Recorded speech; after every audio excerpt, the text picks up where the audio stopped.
என்னை விசாரிக்கிறதுக்கு வீட்டுக்கு வந்தார். అందుకే నన్ను పలకరించడానికని ఇంటికి వచ్చాడు. என் தாயார் அவரை பார்த்த உடனே, నా తల్లిగారు ఆయన చూచిన వెంటనే, என் மகன் எல்லாரும் கைவிட்டு விட்டார், నా కుమారుని అందరూ చేయి విడిచిపెట్టారయ్యా, நோக்கி நீ ஜெபம் பண்ணுவாயா, ఏసే తట్టును మొరపెట్టి ప్రార్థిస్తావయ్యా கண்ணீரோடு கேட்டார். కన్నీటితో ఆమె అడిగింది. உடனே அவர் என் படுக்கை அருகிலே முழங்கால் వెంటనే ఆయన నా మంచం పక్కకు వచ్చి మోకరించాడు. அவர் ஜெபிக்க ఆరంభిத்தார். ఆయన ప్రార్థించడం మొదలు పెట్టాడు. நம்பிக்கையற்ற நிலைமை, నమ్మిక లేని స్థితి, என்னை பிழைக்க வழி இல்லை, ఇక బ్రతుకుటకు అవకాశమే లేదు, சில நாளிலே மரணம் కొన్ని సంభవించింది, దినాల్లో మనం సంభవించే పరిస్థితి, மூச்சு விட முடியாத ఊపిరి நிலைமை. కూడా తీసుకోలేని పరిస్థితి.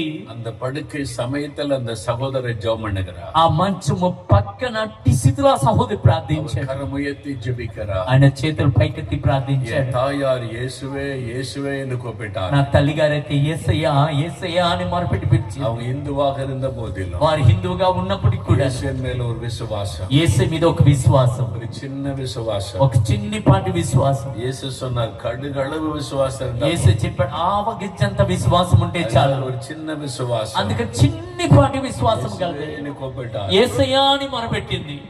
அந்த சகோதரன் ஜெபித்துக் கொண்டிருக்கும் போது ఆ సహోదరి ప్రార్థిస్తుండగా திடீரென்று அந்த அறைக்குள்ளே தெய்வ பிரசன்னம் இறங்கி ఉన్నట్టుండి నా గదిలోనికి దేవుని యొక్క ప్రసన్నత దిగి రావడం ஒரு మొదలైంది. வல்லமை இறங்குகிறது. ఏదో ఒక శక్తి నా గదిలో దిగి వచ్చింది. சரீரத்துக்குள்ள ஒரு வல்லமை నా இறங்குகிறது. శరీరంలో ఒక శక్తి దిగి వచ్చింది. எனக்குள்ள ஒரு தெய்வ பயம் உண்டான, నాలో ఒక దైవ భయం కలిగేను. என் கண்களிலிருந்து கண்ணீர் నా வடிய కళ్ళుండి కన్నీరు రావడం మొదలైంది. அப்பொழுது அந்த அறைக்குள்ளே ஒருவர் வந்து நிற்கிறார். అప్పుడు ఆ గదిలో ఒక వ్యక్తి వచ్చి నిలబడి, என் படுக்கையின் அருகில் இயேசு வந்து நின்றார். నా మంచము పక్కన యేసు వచ్చి నిలబడి, இயேசுவே தொடும் என்றவர் ஜெபம் பண்ணி, యేసయ్య తాకుమని ఆయన ప్రార్థిస్తున్నాడు. அப்பொழுது இயேசுவின் கரம் என்னை தொட்டது. అప్పుడు యేసయ్య హస్తం నన్ను తాకిను. என் வலது கை தோள் பகுதியில் இயேசுடைய கரம் தொடுவதை என்னால் உணர முடியும். అయితే నా యొక్క కుడి భాగమున నా భుజాన యేసయ్య హస్తము తాకుట నేను ఆ స్పర్శను గ్రహించగలిగాను. உடனே மின்சாரத்தை போல ஒரு வல்லமை என் காலில் ఒక பாய்ந்தது. విధాలలో ఒక శక్తి ప్రవహించెను. உடனே மரித்து கிடந்த காலுக்குள்ளே உயிர் வந்து వెంటనే చచ్చుబడ్డ కాలంలో ఇప్పుడే జీవము వెంటనే వచ్చెను. உடனே நான் எழுந்து அமர்ந்து వెంటనే నేను లేచి కూర్చోగలిగాను. செயலற்ற என் கால் செயல்பட చచ్చుబడ్డ నా కాలు పనిచేయటం మొదలు పెట్టాను. அவர் ஜெபம் பண்ணி முடிப்பதற்குள்ளே நான் எழுந்து ఆయన அமர்ந்து ప్రార్థన చేసి ముగించేటప్పుడు నేను లేచి కూర్చోగలిగాను. அவர் ஜெபித்து முடித்த உடனே ఆయన ప్రార్థించి ముగించిన వెంటనే நானே படுக்க விட்டு எழும்பினேன். నేనే పడకండి లేచి నిలబడ్డాను, కూర్చున్నాను. தொடுதலை உணர்ந்தபடியினால் ఆయన కష్టం చేత நானே எழும்பி நடக்க నేనే ஆரம்பித்தேன். లేచి నచ్చడం మొదలు పెట్టాను.